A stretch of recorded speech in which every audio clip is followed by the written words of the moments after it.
दोस्तों, एक नई सीरीज़ लेके आपके सामने आए हैं। इसके तहत हम मोहनदास करमचंद गांधी यानी महात्मा गांधी की जीवनी को आपके सामने प्रस्तुत करना चाहते हैं। इसे जाहिर है कि कई चरणों में प्रस्तुत करना होगा और यह एक लंबी प्रक्रिया है, तो हम इसे एपिसोड के रूप में प्रस्तुत करेंगे। इस प्रक्रिया में हो सकता है कि 25 से 30 वीडियो यानी एपिसोड बनाने पड़ सकते हैं।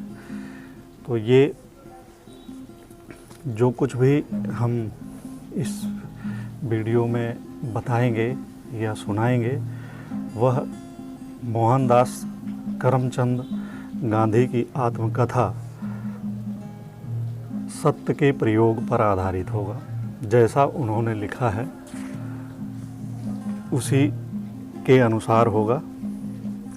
इसके लिए कई पुस्तकों का सहारा लिया गया है।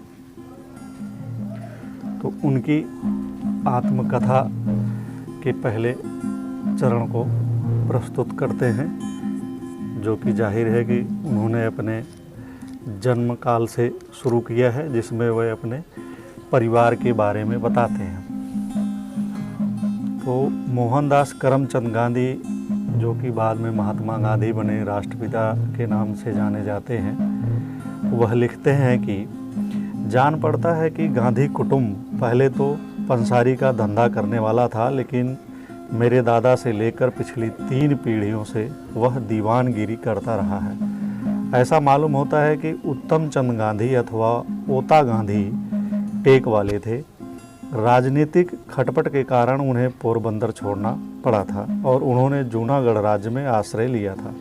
उन्होंने नवाब साहब को बाएं हाथ से सलाम किया।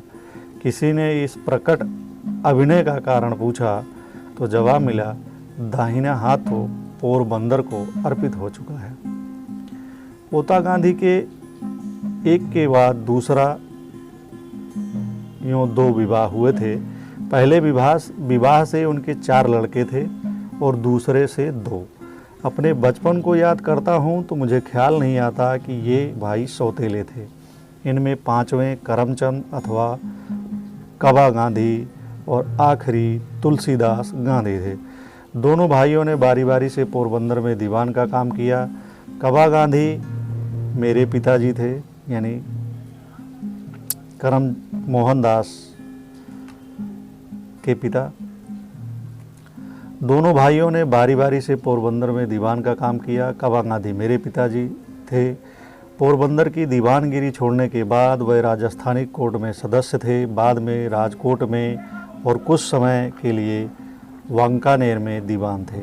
मृत्यु के समय वह राजकोट दरबार में पेंशनर थे।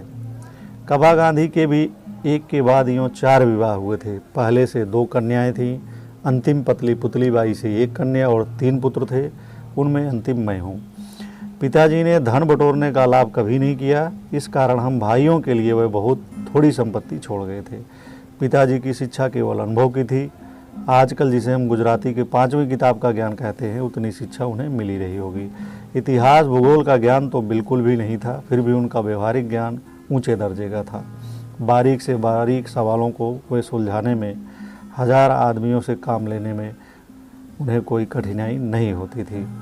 धार्मिक शिक्षा नहीं के बराबर थी, पर मंदिरों में जाने से और कथा वगैरह सुनने से जो धर्म ज्ञान असंख्य हिंदुओं को सहज भाव से मिलता रहता है, वह उनमें भी था। आखिर के साल में एक विद्वान ब्राह्मण की सलाह से, जो परिवार के मित्र थे, उन्होंने गीता पाठ शुरू किया था और रोज़ पूजा के समय वह थोड़े बहुत श्लोक ऊंचे स्वर में पाठ किया करते थे। मेरे मन पर यह छाप रही है कि माता साध्वी स्त्री थी, वह बहुत श्रद्धालु थी। बिना पूजा पाठ के कभी भोजन न करती, हमेशा हवेली यानी बैसुड़ी मंदिर जाती। जब से मैंने होश संभाला तब से मुझे याद नहीं पड़ता कि उन्होंने कभी चतुर्मास का व्रत तोड़ा हो। वह कठिन से कठिन व्रत शुरू करती और उन्हें निर्विघ्न पूरा करती। लिए हुए व्रतों को बीमार होने पर भी कभी न छोड़ती। माता व्यवहार कुशल थी, राज दरबार की सब बातें मैं जानती थी, रनिवास में उनकी बुद्धि की अच्छी कदर होती थी। मैं बालक था, कभी कभी माता जी मुझे भी अपने साथ दरबार गढ़ ले जाती थी। माँ साहब के साथ होने वाली बातों में से कुछ मुझे अभी तक याद हैं। इन माता पिता के घर में संवत 1925 की भादो बदी 12 के दिन अर्थात 2 अक्टूबर 1869 को पोरबंदर, जो कि सुदामापुरी भी कहलाता था, 12 में हुआ। मेरा बचपन पोरबंदर में ही बीता। याद पड़ता है कि मुझे किसी पाठशाला में भर्ती किया गया था। मुश्किल से थोड़े पहाड़े में सीखा था। मुझे सिर्फ इतना याद है कि मैं उस समय दूसरे लड़कों के साथ अपने शिक्षक को गाली देना सीखा था और कुछ याद नहीं पड़ता। इससे मैं अंदाज़ा लगाता हूँ कि मेरी बुद्धि मंद रही होगी और स्मरण शक्ति काफ़ी कमज़ोर। पोरबंदर से पिताजी राजस्थानी कोर्ट के सदस्य बनकर राजकोट गए। उस समय मेरी उम्र लगभग 7 साल रही होगी। मुझे राजकोट की ग्रामशाला में भर्ती किया गया। इस शाला के दिन मुझे अच्छी तरह याद हैं, शिक्षकों के नाम भी याद हैं। पोरबंदर की तरह यहाँ की पढ़ाई के बारे में भी जानने लायक कोई ख़ास बात नहीं है। मैं मुश्किल से साधारण श्रेणी का विद्यार्थी रहा हूँगा, ग्रामशाला से उपनगर की शाला में और वहाँ से हाई स्कूल में। यहाँ तक पहुँचने में मेरा 12वां वर्ष बीत गया, मुझे याद नहीं पड़ता इस बीच मैंने किसी भी समय शिक्षकों को धोखा दिया हो, न तब किसी को मित्र बनाने का स्मरण है। मैं बहुत ही शर्मीला लड़का था। पाठशाला में अपने काम से ही काम रखता था। घंटी बजने के समय पहुंचता और पाठशाला के बंद होते ही घर भागता। भागना शब्द मैं जानबूझकर लिख रहा हूं क्योंकि किसी से बातें करना मुझे अच्छा ना लगता था। साथ ही यह डर भी रहता कि कहीं कोई मेरा मजाक ना उड़ाए। हाई स्कूल के पहले ही वर्ष की परीक्षा के समय की एक घटना उल्लेखनीय है। शिक्षा विभाग के इंस्पेक्टर जाइल्स विद्यालय का निरीक्षण करने आए थे। उन्होंने पहली कक्षा के विद्यार्थियों को अंग्रेजी के 5 शब्द लिखाए। उनमें एक शब्द केटल था। मैंने उसके हिज्जे गलत लिखे थे। शिक्षक ने अपने बूट की नोक मारकर मुझे सावधान किया, लेकिन मैं क्यों सावधान होने लगा मुझे यह ख्याल ही नहीं हो सका कि शिक्षक मुझे पास वाले लड़के की पट्टी देखकर हिज्जे सुधार लेने को कहते हैं। मैंने यह माना था कि शिक्षक तो यह देख रहे हैं कि हम एक दूसरे की पट्टी में देखकर चोरी न करें। सब लड़कों के 5 शब्द सही निकले और अकेला मैं बेवकूफ़ ठहरा। शिक्षक ने मुझे मेरी बेवकूफ़ी बाद में समझाई, लेकिन मेरे मन पर उनके समझाने का कोई असर नहीं हुआ। मैं दूसरे लड़कों की पट्टी में देखकर चोरी करना कभी सीख न सका। इसी समय के 2 और प्रसंग मुझे हमेशा याद रहे हैं। साधारणतः पाठशाला की पुस्तकों को छोड़कर और कुछ पढ़ने का मुझे शौक़ नहीं था। सबक याद करना चाहिए, उलाहना सहा नहीं जाता। शिक्षक को धोखा देना ठीक नहीं, इसलिए मैं पाठ याद करता था, लेकिन मन अलसा जाता। इससे अक्सर सबक कच्चा रह जाता। इसी हालत में दूसरी कोई चीज़ पढ़ने की इच्छा क्यों कर होती। किंतु पिताजी की खरीदी हुई एक पुस्तक पर मेरी दृष्टि पड़ी। नाम था श्रवण पृथ शक्ति नाटक।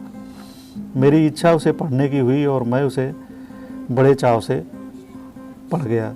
उन्हीं दिनों शीशे में चित्र दिखाने वाले भी घर घर आते थे। उनके पास मैंने श्रवण का वह दृश्य भी देखा जिसमें वह अपने माता पिता को कांवर में बैठाकर यात्रा पर ले जाता है।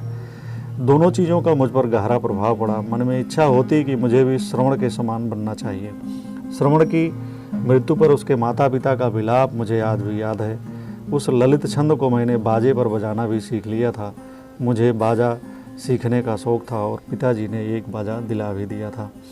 इन्हीं दिनों कोई नाटक कंपनी आई थी और उसका नाटक देखने की इजाज़त मुझे मिली थी। हरिश्चंद्र का आख्यान था। उस नाटक को देखते हुए मैं थकता ही न था।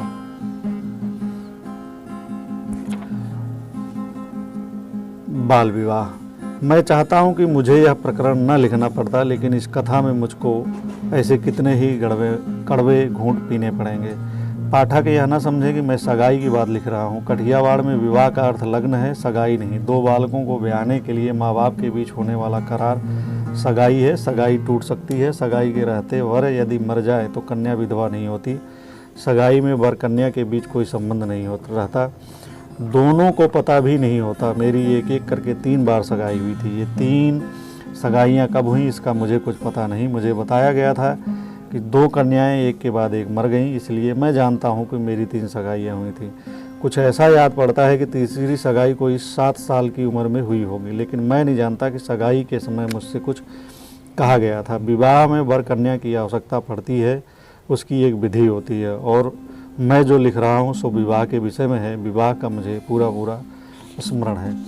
पाठक जान चुके हैं कि हम 3 भाई थे, उनमें सबसे बड़े का विवाह हो चुका था। मझले भाई मुझसे 2 या 3 साल बड़े थे। घर के बड़ों ने एक साथ 3 विवाह करने का निश्चय किया। मझले भाई का, मेरे काका जी के छोटे लड़के का, जिनकी उम्र मुझसे 1 आध साल शायद अधिक रही होगी, और मेरा। इसमें हमारे कल्याण की बात नहीं थी, हमारी इच्छा की तो थी ही नहीं, बात सिर्फ बड़ों की सुविधा और खर्च की थी। ऐसा झमेला 3 बार करने के बदले एक ही बार कर लिया जाए तो कितना अच्छा हो। खर्च कम होने पर भी विवाह ठाठ से हो सकता है, क्योंकि 3 विवाह एक साथ करने पर पैसा खुले हाथों खर्चा जा सकता है। पिताजी और काका जी बूढ़े थे, हम उनके आखिरी लड़के ठहरे, इसलिए उनके मन में हमारे विवाह रचाने का आनंद लूटने की वृत्ति भी रही होगी। इन और ऐसे दूसरे विचारों से ये तीनों विवाह एक साथ करने का निश्चय किया गया, और इसके लिए तैयारियां और सामग्री जुटाने का काम तो जैसा कि मैं कह चुका हूँ महीनों पहले से शुरू हो चुका था। हम 2 भाइयों को राजकोट से पोरबंदर ले जाया गया। वहाँ हल्दी चढ़ाने आदि की जो विधि हुई वह मनोरंजक होते हुए भी छोड़ देने लायक है। पिताजी दीवान थे, फिर भी थे तो नौकर ही, तिस पर राजप्रिय थे, इसलिए अधिक पराधीन रहे। ठाकुर साहब ने आखिरी घड़ी तक उन्हें नहीं छोड़ा। अंत में जब छोड़ा तो विवाह के 2 दिन पहले ही रवाना किया। उन्हें पहुंचने के लिए खास डाक बैठाई गई, पर विधाता ने कुछ और ही सोचा था। राजकोट से पोरबंदर 60 कोस है। बैलगाड़ी से 5 दिन का रास्ता था। पिताजी 3 दिन में पहुंचे। आखिरी मंजिल में तांगा उलट गया। पिताजी को कड़ी चोट आई, हाथ पर पट्टी, पीठ पर पट्टी। विवाह विषयक उनका और हमारा आधा आनंद चला गया। फिर भी विवाह तो हुए ही, लिखे मुहूर्त कहीं टाले जा सकते हैं क्या? मैं तो विवाह के बाल उल्लास में पिताजी का दुख भूल गया। पिताजी ने शरीर से पीड़ा भोगते हुए भी बाहर से प्रसन्न दिखने का प्रयत्न किया और विवाह में पूरी तरह योग किया। पिताजी किस प्रसंग पर कहाँ बैठे थे इसकी मुझे याद नहीं। इसकी मुझे याद आज भी वैसी की वैसी बनी है। बाल विवाह की चर्चा करते हुए पिताजी के कार्य की जो टीका मैंने आज की है वह मेरे मन से उस समय थोड़े ही की थी। तब तो सब कुछ योग्य और मनपसंद ही लग रहा था। ब्याहने का शौक था और पिताजी जो कर रहे हैं ठीक ही कर रहे हैं ऐसा लगता था, इसलिए उस समय के स्मरण ताजे हैं। मंडप पे बैठे मेरे फेरे फिरे, कंसार खाया खिलाया और तभी से वर वधू साथ में रहने लगे। वह पहली रात 2 निर्दोष बालक अनजाने संसार सागर में कूद पड़े। भाभी ने सिखलाया कि मुझे पहली रात में कैसा बर्ताव करना चाहिए। धर्मपत्नी को किसने सिखलाया सो पूछने की बात मुझे याद नहीं। अब भी पूछा जा सकता है पर पूछने की इच्छा तक नहीं होती। पाठक यह जान लें कि हम दोनों एक दूसरे से डरते थे, ऐसा भास मुझे है। एक दूसरे से शर्माते तो थे ही, बातें कैसे करना क्या करना सो मैं क्या जानूं। प्राप्त सिखावन भी क्या मदद करती, लेकिन क्या इस संबंध में कुछ सिखाना जरूरी होता है? जहाँ संस्कार बलवान हैं वहाँ सिखावन सब गैर जरूरी बन जाती है। धीरे धीरे हम एक दूसरे को पहचानने लगे, बोलने लगे। हम दोनों बराबरी की उम्र के थे, पर मैंने तो पति की सत्ता चलाना शुरू कर दिया। जिन दिनों मेरा विवाह हुआ उन दिनों निबंधों की छोटी छोटी पुस्तिकाएँ पैसे या पाई की सो तो कुछ याद नहीं निकलती थी। उनमें दंपत्ति प्रेम, कम खर्ची, बाल विवाह आदि विषयों की चर्चा रहती थी। उनमें से कुछ निबंध मेरे हाथ में पढ़ते और मैं उन्हें पढ़ जाता। मेरी यह आदत तो थी ही कि पढ़े हुए में से जो पसंद ना आए उसे भूल जाना और पसंद आए उस पर अमल करना। मैंने पढ़ा था कि एक पति व्रत पालना पति का धर्म है। मैंने पढ़ा था कि एक पत्नी व्रत पालना पति का धर्म है। बात हृदय में रम गई। सत्य का शौक तो था ही, इसलिए पत्नी को धोखा तो दे ही नहीं सकता था। इसी से यह भी समझ में आया कि दूसरी स्त्री के साथ संबंध नहीं रहना चाहिए। छोटी उम्र में एक पत्नी व्रत के भंग की संभावना बहुत कम ही रहती है। पर इन सद्विचारों का एक बुरा परिणाम निकला। अगर मुझे एक पत्नी व्रत पालना है तो पत्नी को एक पति व्रत पालना चाहिए। इस विचार के कारण मैं ईर्षालु पति बन गया। पालना चाहिए में से मैं पलवाना चाहिए के विचार पर पहुंचा, और अगर पलवाना है तो मुझे पत्नी की निगरानी रखनी चाहिए। मेरे लिए पत्नी की पवित्रता में शंका करने का कोई कारण नहीं था, पर ईर्षा कारण क्यों देखने लगी। मुझे हमेशा यह जानना ही चाहिए कि मेरी स्त्री कहाँ जाती है, इसलिए मेरी अनुमति के बिना वह कहीं जा ही नहीं सकती। यह चीज़ हमारे बीच दुखद झगड़े की जड़ बन गई। बिना अनुमति के कहीं भी न जा सकना तो एक तरह की कैद ही हुई, पर कस्तूरबा बाई ऐसी कैद सहन करने वाली थी ही नहीं। जहाँ इच्छा होती वहाँ मुझसे बिना पूछे जरूर जाती। मैं ज्यों दबाव डालता त्यों तो वह अधिक स्वतंत्रता से काम लेती, और त्यों तो मैं अधिक चिढ़ता। इससे हम बालकों के बीच बोलचाल का बंद होना एक मामूली चीज़ बन गई। लेकिन पाठक यह न माने कि हमारे इस गृह जीवन में कहीं भी मिठास नहीं थी। मेरी वक्रता की जड़ प्रेम में थी, और मैं अपनी पत्नी को आदर्श स्त्री बनाना चाहता था।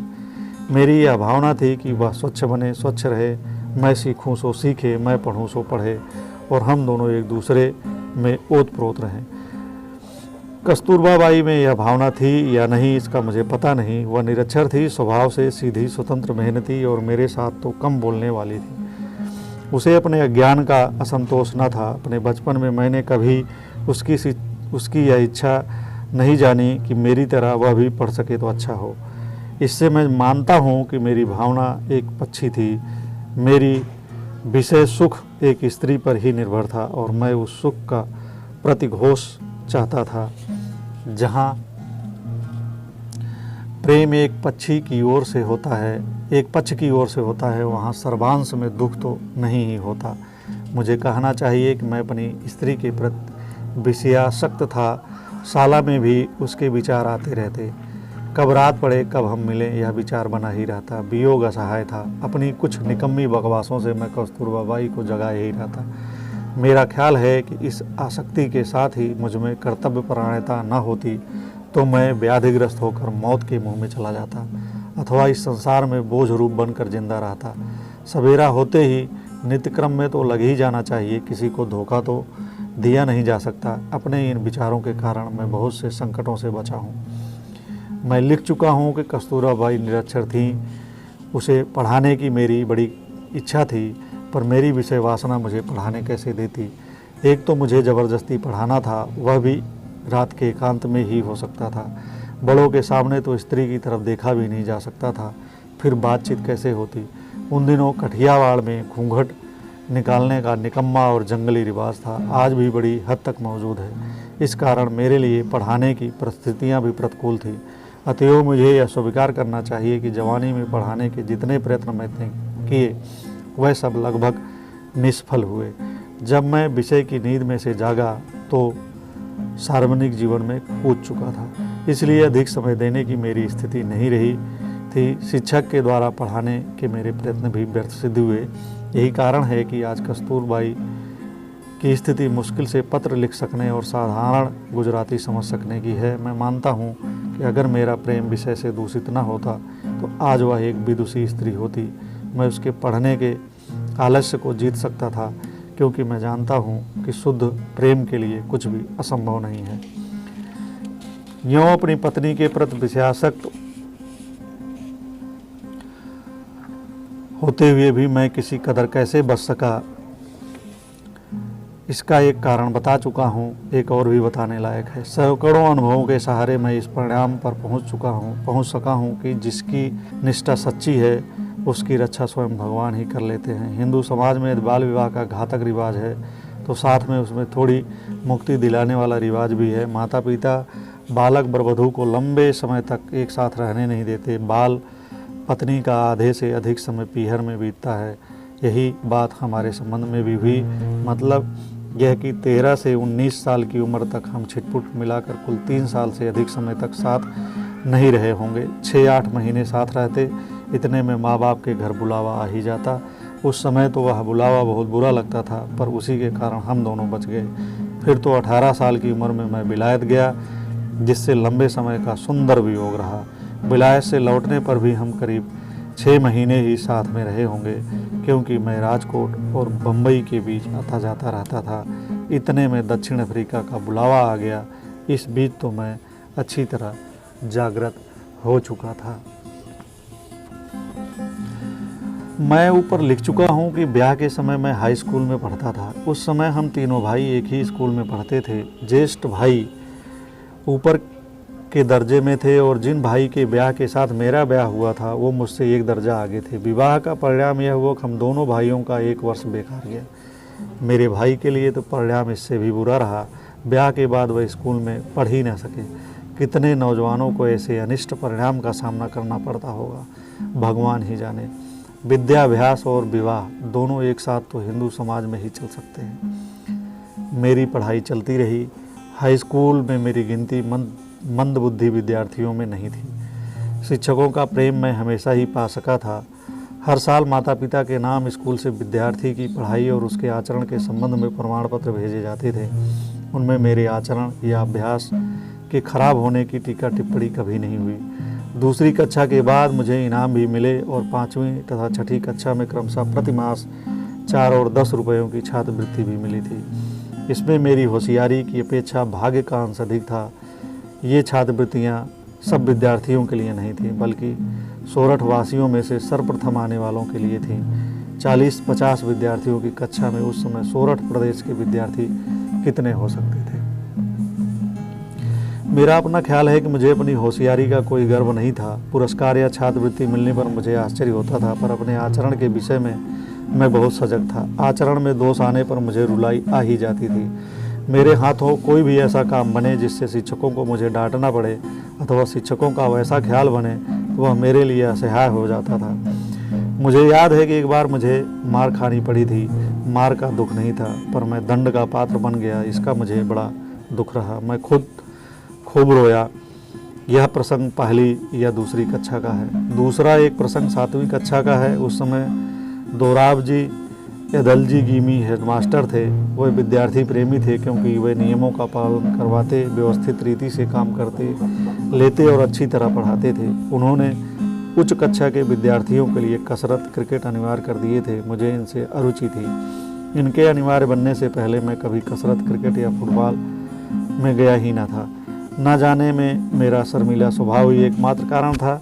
अब मैं देखता हूँ कि वह अरुचि मेरी भूल थी। उस समय मेरा यह ख्याल बना हुआ था कि शिक्षा के साथ कसरत का कोई संबंध नहीं है। बाद में मैं समझा कि विद्याभ्यास में व्यायाम का अर्थात शारीरिक शिक्षा का मानसिक शिक्षा के समान ही स्थान होना चाहिए। फिर भी मुझे कहना चाहिए कि कसरत में न जाने से मुझे नुकसान नहीं हुआ। उसका कारण यह रहा कि मैंने पुस्तकों में खुली हवा में घूमने जाने की सलाह पढ़ी थी और वह मुझे रुचि थी। इसके कारण हाई स्कूल की उच्च कक्षा से ही मुझे हवाखोरी की आदत पड़ गई थी। वह अंत तक बनी रही। टहलना भी व्यायाम तो है ही है। इससे मेरा शरीर अपेक्षाकृत सुगठित बना। अरुचि का दूसरा कारण था पिताजी की सेवा करने की तीव्र इच्छा। स्कूल की छुट्टी होते ही मैं सीधा घर पहुंचता और सेवा में लग जाता। जब कसरत अनिवार्य हुई तो इस सेवा में बाधा पड़ी। मैंने विनती की कि पिताजी की सेवा के लिए मुझे कसरत से छुट्टी दी जाए, पर गीमी साहब छुट्टी क्यों देने लगे। एक शनिवार के दिन सुबह का स्कूल था। शाम को 4 बजे कसरत के लिए जाना था। मेरे पास घड़ी नहीं थी। आसमान बादलों से घिरा था, इसलिए समय का कोई अंदाज़ा नहीं रहा। मैं बादलों से धोखा खा गया। जब कसरत के लिए पहुंचा तो सब जा चुके थे। दूसरे दिन गीमी साहब ने हाजिरी देखी तो मैं गैर हाजिर पाया गया। मुझसे कारण पूछा गया। मैंने सही कारण बता दिया। उन्होंने उसे सच नहीं माना और मुझ पर 1 या 2 आने, ठीक रकम याद नहीं, का जुर्माना किया। मैं झूठा ठहरा। मुझे बहुत दुख हुआ। कैसे सिद्ध करूं कि मैं झूठा नहीं हूं। कोई उपाय न रहा। मन महसूस कर रह गया। रोया। समझा कि सच बोलने वाले और सच काम करने वाले को गाफिल में नहीं रहना चाहिए। अपनी पढ़ाई के समय में इस तरह की मेरी यह पहली और आखिरी गफलत थी। मुझे धुंधली सी याद है कि आखिर मैं वह जुर्माना माफ़ करा सका था। मैंने कसरत से तो मुक्ति प्राप्त कर ली। पिताजी ने हेडमास्टर को पत्र लिखा कि स्कूल के समय के बाद वे मेरी उपस्थिति का उपयोग अपनी सेवा के लिए करना चाहते हैं। इस कारण मुझे मुक्ति मिल गई। व्यायाम के बदले मैंने टहलने का सिलसिला रखा, इसलिए शरीर को व्यायाम न देने की गलती के लिए तो शायद मुझे सज़ा नहीं भोगनी पड़ी, पर दूसरी एक गलती की सज़ा मैं आज भी भोग रहा हूँ। मैं नहीं जानता कि पढ़ाई में सुंदर लेखन आवश्यक नहीं है। यह गलत ख्याल मुझे कैसे हो गया था। पर ठेठ विलायत जाने तक यह बना रहा। बाद में और ख़ास करके दक्षिण अफ्रीका में जब मैंने वकीलों के तथा दक्षिण अफ्रीका में जन्मे और पढ़े लिखे नायकों के मोती के दानों जैसे अक्षर देखे तो मैं शर्माया और पछताया। मैंने अनुभव किया कि खराब अक्षर अधूरी शिक्षा की निशानी मानी जानी चाहिए। बाद में मैंने अक्षर सुधारने का प्रयत्न किया, पर पके घड़े पर कहीं गला जुड़ता है। जवानी में मैंने जिसकी उपेक्षा की उसे मैं आज तक नहीं कर सका। हर एक नवयुवक और नवयुवती मेरे उदाहरण से सबक ले और समझें कि अच्छे अक्षर विद्या का आवश्यक अंग हैं। अच्छे अक्षर सीखने के लिए चित्रकला आवश्यक है। मेरी तो यह राय बनी है कि बालकों को चित्रकला पहले सीखनी चाहिए। जिस तरह पक्षियों, वस्तुओं आदि को देखकर बालक उन्हें याद रखता है और आसानी से उन्हें पहचानता है, उसी तरह अक्षर पहचानना सीखे और जब चित्रकला सीखकर चित्र आदि बनाने लगे तभी अक्षर लिखना सीखे तो उसके अक्षर छपे अक्षरों के समान सुंदर होंगे। इस समय के विद्याभ्यास के दूसरे दो संस्मरण उल्लेखनीय हैं। मैं ब्याह के कारण जो 1 साल नष्ट हुआ था उसे बचा लेने की बात दूसरी कक्षा के शिक्षक ने मेरे सामने रखी थी। उन दिनों परिश्रमी विद्यार्थी को इसके लिए अनुमति मिलती थी। इस कारण तीसरी कक्षा में मैं 6 महीने रहा और गर्मी की छुट्टियों से पहले होने वाली परीक्षा के बाद मुझे चौथी कक्षा में बैठाया गया। इस कक्षा से थोड़ी पढ़ाई अंग्रेजी माध्यम से होने लगी थी। मेरी समझ में कुछ ना आता था। भूमिति भी चौथी कक्षा से शुरू होती थी। मैं उसमें पिछड़ा हुआ था ही, जिस पर मैं उसे बिल्कुल समझ नहीं पाता था। भूमिति शिक्षक अच्छी तरह समझाकर पढ़ाते थे पर मैं कुछ समझ ही नहीं सकता था। मैं अक्सर निराश हो जाता। कभी कभी ये भी सोचता कि 1 साल में 2 कक्षाएं करने का विचार छोड़कर मैं तीसरी कक्षा में लौट जाऊं, पर ऐसा करने में मेरी लाज आती और जिन शिक्षक ने मेरी लगन पर भरोसा करके मुझे चढ़ाने की सिफारिश की थी उनकी भी लाज आती। उस भय से नीचे जाने का विचार तो छोड़ ही दिया। जब प्रयत्न करते करते मैं यूक्लिड के 13वें प्रमेय तक पहुंचा तो अचानक मुझे बोध हुआ कि भूमिति तो सरल से सरल विषय है जिसमें केवल बुद्धि का सीधा और सरल प्रयोग ही करना है। उसमें कठिनाई क्या है? उसके बाद तो भूमिति मेरे लिए सदा ही एक सरल और सरस विषय बन गया। भूमिति की अपेक्षा संस्कृत ने मुझे अधिक परेशान किया। भूमिति में रटने की कोई बात थी ही नहीं, जबकि मेरी दृष्टि से संस्कृत में तो सब रटना ही होता था। यह विषय भी चौथी कक्षा में शुरू हुआ था। छठी कक्षा में मैं हारा। संस्कृत शिक्षक बहुत कड़े मिजाज के थे, विद्यार्थियों को अधिक सिखाने का लोभ रखते थे। संस्कृत वर्ग और फारसी वर्ग के बीच एक प्रकार की होड़ रहती थी। फारसी सिखाने वाले मौलवी नरम मिजाज के थे। विद्यार्थी आपस में बात करते कि फारसी तो बहुत आसान है और फारसी शिक्षक बहुत भले हैं। विद्यार्थी जीवन कितना काम करते हैं उतने से वह संतोष कर लेते हैं। मैं भी आसान होने की बात सुनकर ललचाया और एक दिन फारसी के वर्ग में जाकर बैठा। संस्कृत शिक्षक को दुख हुआ। उन्होंने मुझे बुलाया और कहा, यह तो समझ है कि तू किनका लड़का है। क्या तुम अपने धर्म की भाषा नहीं सीखेगा? मुझे जो कठिनाई हो सो मुझे बता। तुझे जो कठिनाई हो मुझे बता। मैं तो सब विद्यार्थियों को बढ़िया संस्कृत सिखाना चाहता हूँ। आगे चलकर उनमें रस के घूंट पीने को मिलेंगे। तुझे यूँ हारना नहीं चाहिए। तू फिर से मेरे वर्ग में बैठ। मैं शर्माया, शिक्षक के प्रेम की अवगणना न कर सका। आज मेरी आत्मा कृष्ण शंकर मास्टर का उपकार मानती है, क्योंकि जितनी संस्कृत मैं उस समय सीखा उतनी भी ना सीखा होता तो आज संस्कृत शास्त्रों में मैं जितना रस ले सकता हूँ उतना न ले पाता। मुझे तो इस बात का पश्चाताप होता है कि मैं संस्कृत अधिक न सीख सका, क्योंकि बाद में मैं समझा कि किसी भी हिंदू बालक को संस्कृत का अच्छा अभ्यास किए बिना रहना ही ना चाहिए। अब तो मैं यह मानता हूँ कि भारतवर्ष की उस शिक्षा के पाठ्यक्रम में मातृभाषा के अतिरिक्त राष्ट्र भाषा हिंदी, संस्कृत, फारसी, अरबी और अंग्रेजी का स्थान होना चाहिए। भाषाओं की इस संख्या में से किसी को डरना नहीं चाहिए। भाषा पद्धति पूर्वक सिखाई जाए और सब विषयों को अंग्रेजी के माध्यम से सीखने सोचने का बोझ हम पर ना हो तो ऊपर की भाषाएं सीखना न सिर्फ बोझ रूप न होगा बल्कि उसमें बहुत ही आनंद आएगा। और जो व्यक्ति एक भाषा को शास्त्रीय पद्धति से सीख लेता है उसके लिए दूसरी का ज्ञान सुलभ हो जाता है। असल में तो हिंदी, गुजराती, संस्कृत एक भाषा मानी जानी जा सकती है। इसी तरह फारसी और अरबी एक मानी जाए। यद्यपि फारसी संस्कृत से मिलती जुलती है और अरबी का हिब्रू से मेल है, फिर भी दोनों का विकास इस्लाम के प्रकट होने के बाद हुआ है, इसलिए दोनों के बीच निकट का संबंध है। उर्दू को मैंने अलग भाषा नहीं माना है, क्योंकि उसके व्याकरण का समावेश हिंदी में हो जाता है। उसके शब्द तो फारसी और अरबी ही है। ऊंचे दर्जे की उर्दू जानने वाले के लिए अरबी और फारसी का ज्ञान जरूरी है, जैसे उच्च प्रकार की गुजराती, हिंदी, बांग्ला, मराठी जानने वाले के लिए संस्कृत जानना आवश्यक है। नमस्कार मित्रों, उम्मीद करता हूँ कि यह वीडियो आपको पसंद आएगा। वीडियो पसंद आने पर इसे अपने मित्रों को, दोस्तों को, परिवार वालों को, सभी को शेयर ज़रूर करें और इस चैनल को सब्सक्राइब करें। महात्मा गांधी की जीवनी की ये पहली सीरीज है, पहला भाग है, पहला वीडियो है। उनकी सत्य के प्रयोग की जो आत्मकथा है उस पे ऐसे ही वीडियो मैं लगातार बनाऊंगा और आप इस चैनल को सब्सक्राइब कर लेंगे और नोटिफिकेशन का बटन दबा देंगे तो आपका जब भी मैं नया वीडियो अपलोड करूंगा तो आपको उसका नोटिफिकेशन मिल जाएगा, जानकारी मिल जाएगी और आप उस वीडियो को सुन सकेंगे। हाँ, ये वीडियो कैसा लगा आप अपनी राय टिप्पणी में लिख सकते हैं और ज़रूर लिखें, उससे हमें उत्साह मिलेगा। धन्यवाद। मिलते हैं अगले वीडियो में सत्य के प्रयोग की अगली कड़ी लेकर।